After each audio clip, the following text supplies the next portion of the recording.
तर आमच्या बॅकपॅक करून झालेल्या आहेत आणि आमच्या प्रवासाला सुरुवात सुद्धा झालेली आहे.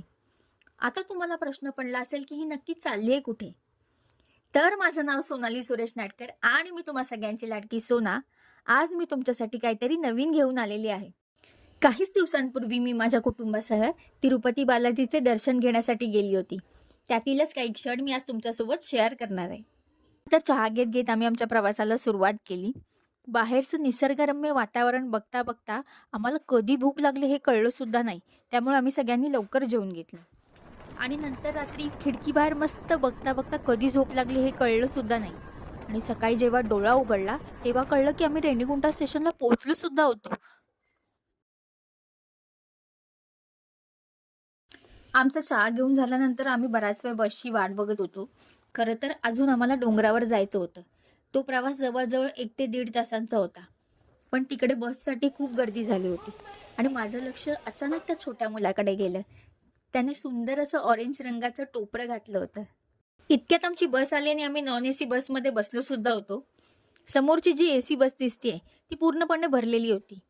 तिचं तिकीट होतं ₹150 आणि आम्ही ज्या नॉन एसी बसमध्ये बसलेलो त्याचं तिकीट होतं ₹105. आम्ही चौघजण असल्यामुळे आमचे ₹420 झाले. आणि तुम्हाला जी एसी बसच्या बाजूला पांढऱ्या रंगाची सुमो दिसते तिचे तिकीट आहे प्रत्येकी ₹200. फायनली आमच्या प्रवासाला सुरुवात झालेली आहे. ही जी मूर्ती दिसते ना ती व्यंकटेश्वराचं गरुड वाहन आहे. इथलं वातावरण खरंच खूप सुंदर आहे. आता बघा आपण पहिल्या गेटमध्ये एंट्री करतोय.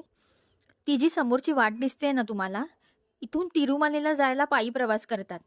कारण आता आम्हाला कंडक्टर म्हणाले की काही प्रवासी इथे उतरून पायी जातील. तुम्हाला जर तिरुमालीला जायला पायी प्रवास करायचा असेल तर तुम्हाला गेटपाशी सोडले जाईल. आमच्यासोबतचे प्रवासी आता इथेच उतरले. आता तुम्हाला तो समोर डोंगर दिसतोय ना, खरं तर आम्हाला तिकडे जायचंय. म्हणजे जवळ पकडा की अजून 1 ते 1.5 तासांचा प्रवास आहे. तिरुमालेला प्रवास करताना आपल्याला काही नियमांचं पालन करावंच लागतं. आता जो दुसरा गेट येणार आहे तिकडे आपल्याला खाली उतरायचं आहे. सगळ्या प्रवाशांना खाली उतरवल्यानंतर सगळ्यांच्या बॅग चेक करणार आणि पुन्हा आपल्याला गाडीत बसवलं जाणार. सो फायनली आपल्या प्रवासाला सुरुवात झालेली आहे. पण अजून आपल्याला 1 ते 1.5 तासांचा प्रवास करायचा आहे. पण मला काय वाटतं, आपण ज्या ठिकाणी चाललोय ना, त्या ठिकाणाची थोडी का होईना निदान माहिती असणं गरजेचं आहे. तिरुपती बालाजी मंदिर हे तिरुमाला येथे भारतातील सर्वात प्रसिद्ध तीर्थक्षेत्रांमध्ये मोडते. तिरु म्हणजे लक्ष्मी, लक्ष्मीचा पती म्हणजे तिरुपती. शहरापासून जवळच्या असलेल्या डोंगरावर बालाजीचं हे मंदिर आहे. या डोंगरास तिरुमाला असे म्हणतात. तेलुगू व तमिळ भाषेत मलई म्हणजेच आपल्या भाषेमध्ये डोंगर किंवा पर्वत असं म्हणतात. खरं तर बालाजी हा विष्णूचा अवतार मानला जातो आणि हे ठिकाण रेल्वे महामार्गाने चेन्नई व बंगळूर या शहरांनी उत्तम प्रकारे जोडलेले आहे. आपल्या सगळ्यांना तर माहितीच आहे की तिरुपती मंदिर हे आपल्या देशातील सगळ्यात श्रीमंत देवस्थान म्हणून ओळखले जाते. सो फायनली मी आज तिरुपती बालाजीचे दर्शन घेण्यासाठी चालली आहे. खरं तर संध्याकाळच्या वेळेला इथून कोणीही चालत प्रवास करू नये. कारण मी मागे ऐकलं होतं की एक मुलगी चालत निघाली होती तर तिला बिबट्या खेचून घेऊन गेला आणि बरं त्या मुलीचा काहीच पत्ता लागलेला नाही. तुम्हाला आत्ता दिसेल सुद्धा या व्हिडिओमध्ये की इथे काही प्राण्यांचे फोटो लावलेत. ते या जंगलात वावरत आहेत. त्यामुळे कुणीही इथून चालत जाऊ नये. सो मला असं वाटतं की मी आता न बोललेलंच बरं आहे. तुम्ही समोर दिसतोय त्या निसर्गाचा आनंद घ्या.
आणि फायनली आम्ही तिरुमलेच्या मेन गेटमध्ये एंट्री केली आहे.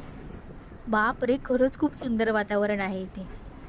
आणि इकडे या कल्चरचा भाससुद्धा जाणवतोय. म्हणजे इकडे मराठी किंवा हिंदी अजिबात बोलली जात नाही.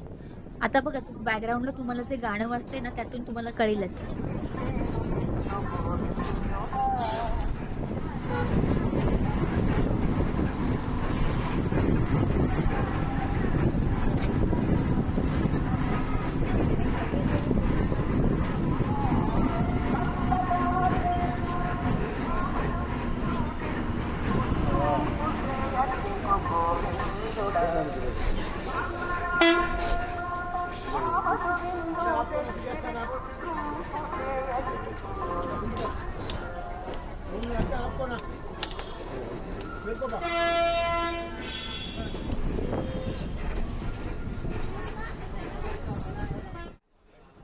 आणि आम्ही तिरुमला डेपोला सुद्धा पोहोचलेलो आहोत.